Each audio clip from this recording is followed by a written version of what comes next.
debate over who was better between Bob Marley and Peter Tosh often comes down to personal preference and perspective, as both were legends in reggae music and had unique contributions to the genre. However, they each had different approaches, styles, and legacies. Here's a comparison of their strengths. Global influence. Bob Marley is arguably the most famous reggae artist worldwide. His music transcended borders and became a symbol of peace, unity, and resistance.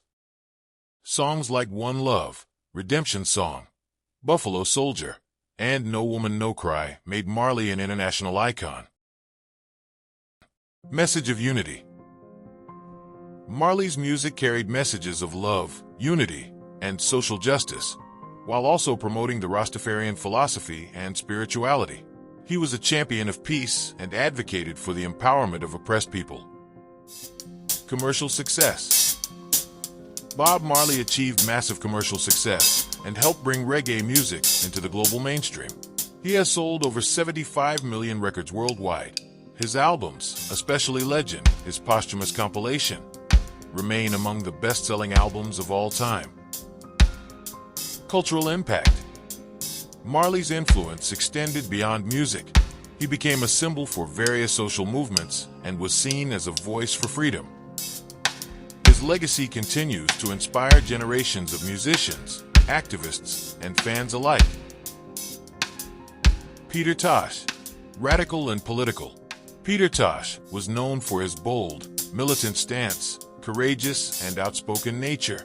While Bob Marley focused on messages of unity and peace, Peter Tosh was more direct and political, advocating for social change and revolution.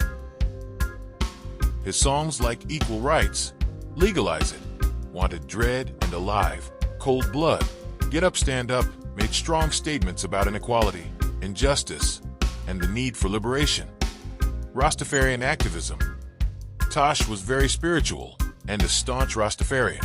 He was known for passionately promoting the faith's principles and beliefs through his music.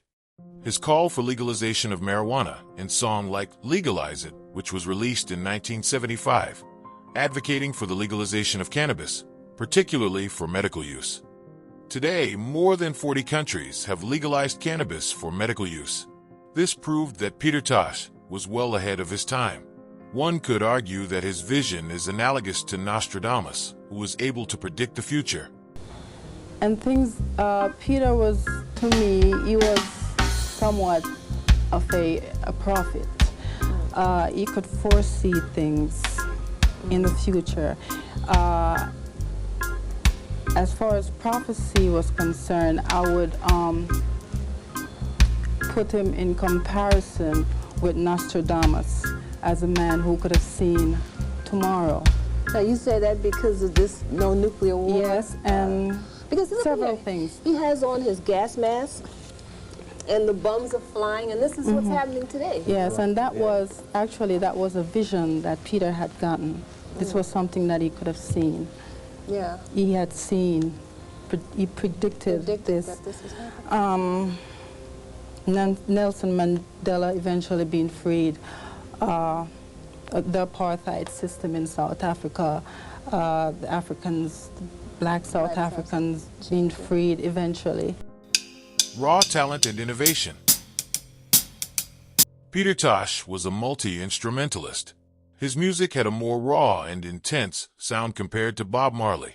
He blended reggae with rock and other genres, showcasing his musical innovation. His style was bold, and he often mixed reggae with funk, afro, jazz, and other musical influences. Who was better? Bob Marley is seen by many as the more universal figure, as his music reached a wider audience. His focus on peace, love, and unity resonated globally, making him a cultural ambassador for reggae music. Marley's legacy is perhaps the most impactful of any musician in the 20th century, with his music continuing to influence generations. There are three key factors that summarized Peter Tosh's legacy. He was using his music as a weapon to fight for equality and justice. He was fighting for legalization of marijuana.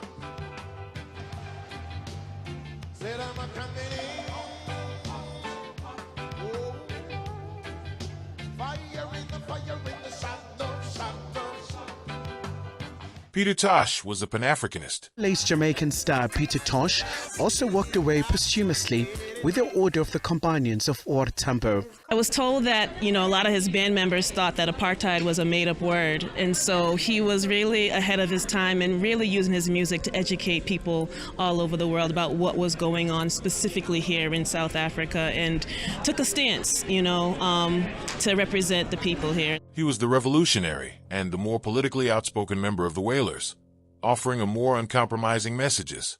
Peter Tosh was less concerned about commercial world and mainstream acceptance. He was more focused on making bold statements through his music. He remains an icon of resistance and radical change. Peter Tosh was a refined musician, a self-taught multi-instrumentalist.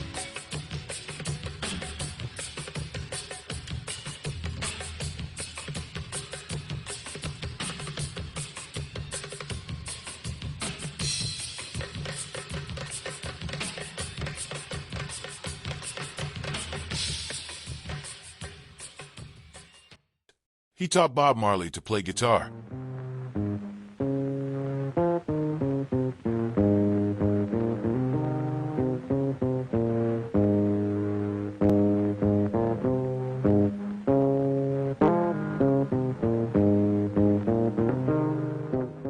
Conclusion: Bob Marley was the more commercially successful and globally recognized artist, with his music touching on universal themes of love, peace, and social justice. Peter Tosh was the more militant and politically charged figure, known for his powerful messages of resistance and his unapologetic promotion of Rastafarianism. Both are regarded as legends in reggae, but Bob Marley is often considered the more accessible and globally influential artist. What you hear about Peter Tosh, what you hear about Bob Marley are true, and I think that in that sense it defies legend. I think that they, in a sense, seem bigger than human.